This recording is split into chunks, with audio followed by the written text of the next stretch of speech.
जय श्री कृष्ण। शास्त्रों के अनुसार कांटेदार और दूध वाले पौधों को घर में नहीं लगाया जाता है, लेकिन कुछ पौधे इसके अपवाद हैं, जैसे बेल का वृक्ष, समी का वृक्ष और मंदार या सफेद आंक का वृक्ष। बेल का वृक्ष घर में क्यों लगाया जाता है तथा यह क्यों पूजनीय है, इसी से संबंधित रोचक कथा का आनंद आप ले चुके हैं। इस वीडियो का लिंक आपको डिस्क्रिप्शन बॉक्स, आई बटन तथा एंड स्क्रीन में मिल जाएगा। वहां से आप इसको टच करके फिर से देख सकते हैं। आज की महत्वपूर्ण जानकारी पवित्र एवं पूजनीय समी वृक्ष तथा मंदार या आंक के वृक्ष से संबंधित है। कांटेदार और दूध वाले वृक्ष होने के बाद भी ये क्यों पूजनीय हो गए तथा ये घर में क्यों लगाए जाते हैं, आइए एक बेहद मार्मिक और पौराणिक प्रसंग देखते हैं। देवी समी के पिता ऋषि औरों की यह कथा सर्वप्रथम देवर्षि नारद ने देवराज इंद्र को सुनाई थी। कथा के अनुसार प्राचीन काल में औरों नाम के बहुत ही तेजस्वी ऋषि थे। बहुत दिनों बाद उनकी पत्नी ने एक सुंदर तथा दैवीय गुणों से युक्त कन्या को जन्म दिया, जिसका नाम समी रखा गया। ऋषि समी को बहुत ही स्नेह करते थे। जब वो 7 वर्ष की हुई तब ऋषि औरों ने उसका विवाह धौम्य ऋषि के पुत्र मंदार से किया। मंदार शौनक ऋषि के आश्रम में रहकर शिक्षा प्राप्त कर रहा था, अतः विवाह के पश्चात समी को उसके माता पिता के पास ही छोड़कर शिक्षा पूरी करने पुनः शौनक ऋषि के आश्रम चला गया। जब मंदार और समी पूर्ण यौवन को प्राप्त हुए तब मंदार अपने ससुराल गया और समी को विदा कराकर अपनी गुरुदेव शौनक ऋषि से आशीर्वाद प्राप्त करने पुनः शौनक ऋषि के आश्रम की तरफ वापस चला। रास्ते में ही एक महान तेजस्वी तथा भगवान श्री गणेश के अन्य भक्त ऋषि भृशुंडी का आश्रम भी पड़ता था। मंदार ने सोचा कि भृशुंडी ऋषि से भी आशीर्वाद प्राप्त करते चले। भृशुंडी ऋषि भगवान श्री गणेश से उन्हीं के जैसे गजमुख होने का वरदान प्राप्त किए थे और मंदार ऋषि को भृशुंडी ऋषि के गजमुख होने के इस रहस्य का कोई ज्ञान नहीं था। जब मंदार ऋषि अपनी पत्नी देवी समी को लेकर भृशुंडी ऋषि के आश्रम में पहुंचे तो वहां भृशुंडी ऋषि की जगह एक गजमुख व्यक्ति को देखकर इन दोनों को हंसी आ गई तथा ये दोनों बार बार हंस हंसकर भृशुंडी ऋषि का अपमान करते रहे। अब भृशुंडी ऋषि अत्यंत क्रोधित हो गए तथा उन दोनों को श्राप दे दिया कि तुम दोनों वृक्ष बन जाओ और ऐसे वृक्ष बनो जिसके पास कोई भी पशु पक्षी न आए। और ऐसा ही हुआ। मंदार ऐसा वृक्ष बना जिसकी पत्तियां कोई भी पशु पक्षी नहीं खाता है तथा देवी समी ऐसी वृक्ष बनी जिस पर कांटों की अधिकता के कारण कोई भी पक्षी शरण नहीं लेता है। कई दिनों पश्चात जब मंदार देवी समी को लेकर शौनक ऋषि के आश्रम नहीं पहुंचे तब शौनक ऋषि उनकी खोज में निकले और सबसे पहले वे समी के पिता ऋषि औरों के घर पहुंचे। वहां उन्हें न पाकर वे दोनों उन्हें खोजते हुए भृशुंडी ऋषि के आश्रम आए, जहां उन्हें सारे वृतांत की जानकारी हुई। महर्षि औरव तथा शौनक ऋषि ने भृशुंडी ऋषि से दोनों को शाप मुक्त करने का अनुरोध किया, किंतु भृशुंडी ऋषि ने इसमें अपनी असमर्थता व्यक्त की तथा इस समस्या के समाधान हेतु उन्होंने भगवान श्री गणेश की शरण में जाने की बात की।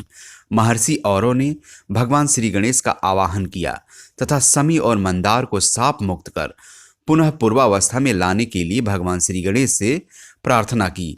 लेकिन भगवान श्री गणेश अपने भक्त भृशुंडी के शाप की अवहेलना नहीं करना चाहते थे, अतः उन्होंने ऐसा करने से मना कर दिया, परंतु बदले में समी तथा मंदार वृक्ष को यह वरदान दिया कि ये दोनों वृक्ष तीनों लोकों में पूजनीय होंगे।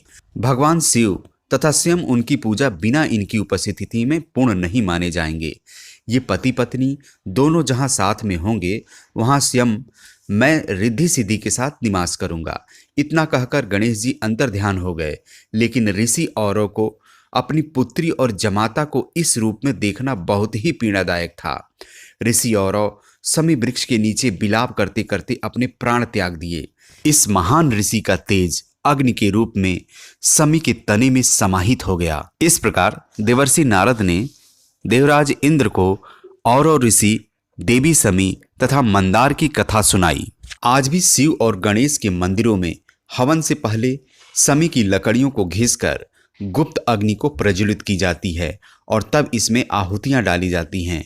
बिना मंदार पुष्प और समी पत्रों के भगवान शिव एवं गणपति की पूजा पूर्ण नहीं मानी जाती है।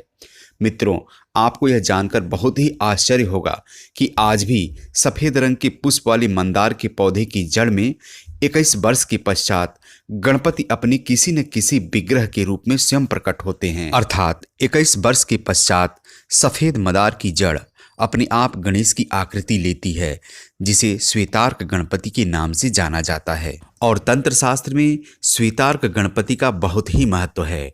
इसके अनुसार जिस घर में सफेद मंदार की जड़ से बनी गणेश या श्वेतार्क गणपति की स्थापना की जाती है, वहां से दरिद्रता स्वतः चली जाती है तथा उस घर में रिद्धि सिद्धि और देवी लक्ष्मी का वास होता है तथा उस घर में किसी की अकाल मृत्यु नहीं होती है और उस घर के लोगों को कोई शत्रु हानि नहीं पहुंचा सकता है। श्वेतार्क गणपति के सामने बैठकर पूजा करने से गणपति के दर्शन होते हैं तथा उनकी कृपा प्राप्त होती है। इस प्रकार सफेद मंदार का पौधा मनुष्य के लिए देव कृपा, रक्षक एवं समृद्धि दाता है और इसी कारण सफेद मंदार के पौधे को हम अपने घरों में लगाते हैं। यदि सफेद मंदार का पौधा हमारे घर में या घर के आसपास स्वतः उगाए तो यह अत्यंत शुभ माना जाता है।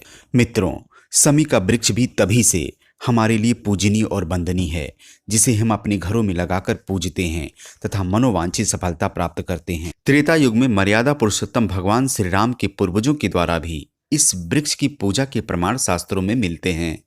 स्वयं भगवान श्री राम ने भी आश्विन मास की 10वीं तिथि अर्थात दशहरे के दिन समी वृक्ष की विधिवत पूजा कर लंका पर चढ़ाई की तथा इसी तिथि को लंकापति रावण को मारा।